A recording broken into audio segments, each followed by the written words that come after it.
buno bululu bwona bwe tugendamu ogenda kwesanga bubeeramu emivuyo mingi nga kiva kuki akakiiko obutabeera ready already kati bakola roadmap naye ebintu bingi nnyo bigenze biyitawo gyombadde ntambula mu bitundu ebyenjawulo nga ngezaako okulambula update bwetambula ogenda kutuuka wali nga ate computer zafudde ate ebintu tebanabireeta webadde balina okubeera olunaku lwaleero ate bagenda kubeera yenkya n'ebirala bwe bityo tuvoolawo election eno gye tugenda mutugiyise protest vote era ekyo ekigambo kyava mu bantu ti tukimanyi bulungi nnyo emivuyo gye baagala okukola naye naffe abantu ba Uganda bannayuganda banuvaayo ne bamanya nti kati kyetuliko lutalo lwennyini. So certainly ekintu ky'okubeera n'abantu era batali competent oba n'okugoba n'okuyimiriza bano abantu ababeera batambuza ensonga z'okulonda ne baleetamu abapya immediately oba oliawo kiri deliberate kuba baagala kukola emivuyo gyabwe nga ono either tebatamwesiga bulungi oba ki ne basalawo baleete omulala.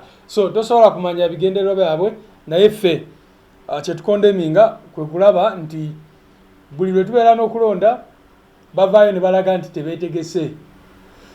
tebeeteesetese bulungi okutegeka okulonda ekyennaku. Ate tetugamba nti oli bw'aba akoze ensobi tasobola kuwumuzibwa oba n'ebirala naye kati omuntu yenna asobola okwebuuza luli bwe twali tusemberedde akalulu bagoba secretary w'akakiiko kati era tusemberedde akalulu era ne babawumuza abo abantu nga kotwalidde n'abadde akulira ebyokulonda wa election management. Kakati byonna kikuleka n'ebibuuzo bingi. Ekisingira ddala kyova olaba ffe tuba tu-emphasizinga okubeera n'abantu first of all balina integrity ate abamanyi omulimu gwabwe kubanga kati ekitongole kya gavumenti ya Museveni ekitali mu corruption era bw'oba oyagala kubeera confirming ekyo genda olabe Auditor General's report. Kakati just kyewali wadde weebuuza nti lwaki buli lwe tuba tusemberedde okulonda bagoba bano abantu technical people abaali badde bakola bategeka okulonda okwo ne babaleetako emisango ne bainterdictinga ne baleeta abantu abapya.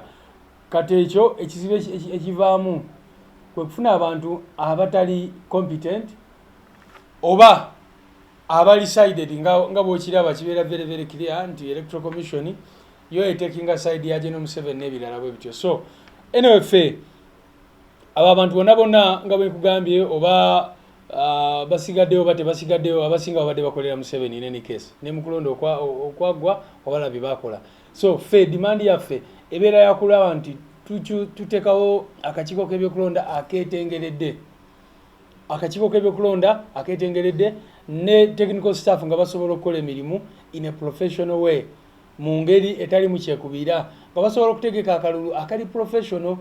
Mwalaba wano bwe tubeera mu kulonda ogenda kwesanga Kampala n'emirirano bamanyi bulungi nnyo nti Museveni tasobola kukwatamu we baleeta ebyokulondesa very late.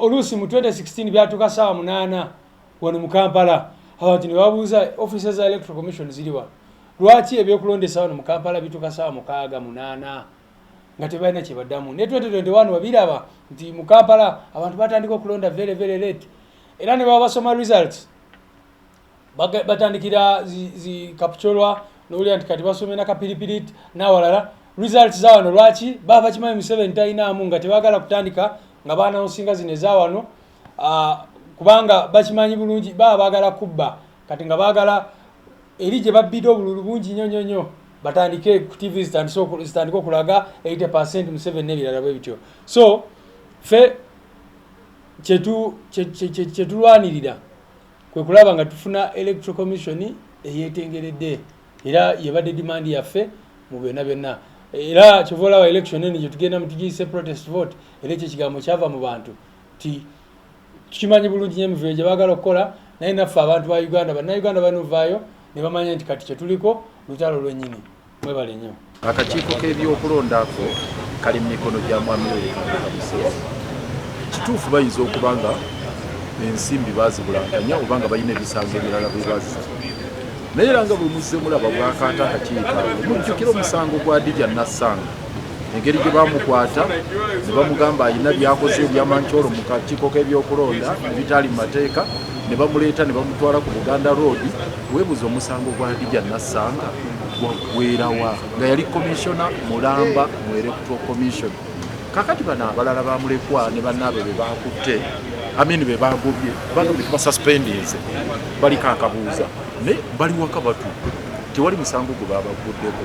Kakati ekirala kizze nti ono PS naye ali mu bino emigozo bano naye kakati akakiiko mwami Museveni akanyiramu emizannyo gye bakazanyiramu ate kijja akaseera nga bagamba nti bafulumya register gye bakudetinga ate nga balina ojja updatinga balina okuaccountingira ku ebyo byonna be bagamba be baliko akabuuza.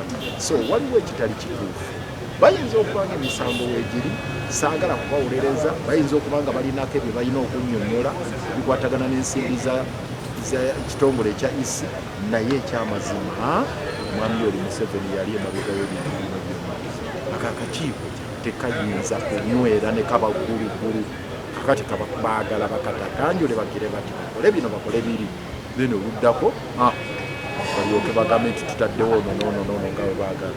Mubimanyi bulungi ebyalwako gyo mubimanyi nga we byali byonna ebintu ebize bitambula mu kakiiko ako. So bino tebitwewuunyisa bitulaga bulazi kifaananyi nti enkuba ebindabinda ng'ekiddako mwami Museveni asetinga mizannyo gyabwe gyakulaba nti akakiiko kategeka okulonda okwekimpatiira okujja okuvaamu obuwanguzi bw'NRM ne Museveni. Oli aleeta ekifaananyi kiraga luguudo lulala n'agamba ye prime scene. Baavunaana tebaliiwo, emmotoka gy'agamba gye baalimu teriiwo, ate n'ogubinja gw'abantu gw'agamba ng'ogwali gwetoolodde nagwo teguliiwo. Wabula abantu nga 3-4 abali ku kabalukoni waggulu abeekolera bizinesi zaabwe. Naye nga ne crowd gyayogerako basirikale bamagye na poliisi gyayise crowd y'abaki y'abantu. Ate baaleese ogamba nti bano be bawa obujulizi. Kyampuna bw'amaze oluvannyuma ennyo naye era waliwo n'ekifaananyi ekirala tolaba nga kirimu abantu nakyo bangi byayogerako omuzindaalo kaadi pulakaadi abantu ffe n'abantu bavuna tewali n'omu akola ki alimu. Kandi bwe gyagenda okuba ebifaananyi byo mu Kampala wonna w'olabye abantu ogattirire ogambe nti obwo bwe bujulizi. Ekyokubiri n'okulaba ne kkooti zaffe nazo zirina okukola obwenkanya. Bw'obeera nga mu mazima oli akuwadde ekifaananyi n'akinnyonnyola bulungi n'okufuna ebyawandiiseeko ng'agamba nti ye prime scene officer n'agamba nti ye prime scene yennyini ng'ebyo byonna tebiriiwo. Ate aleeta atya ekifaananyi ekirala naye ekyo ky'olengera kirimu abantu nakyo kirabika kyalina bano naye nga ne bagamba abaaliwo nabo tebakola. Bw'obanga muntu mulala yeyakikuba bwe kiba kyakubwa mu budde bwa njawulo bwe kiba kyakubirwa mu kifo kya njawulo gw'ojja kgenda okugattirira buli kimu ky'osanze. Kale no bino byonna byanfuna era nga bwe byali mu kutukwata mu kutugaana okutuma beyiro mukadde 30 era nga bwe bibadde kuleeta abajulizi abapya ne batalistinga bwe batadeclaringa okuleeta evidence empya ne gye batadeclaringa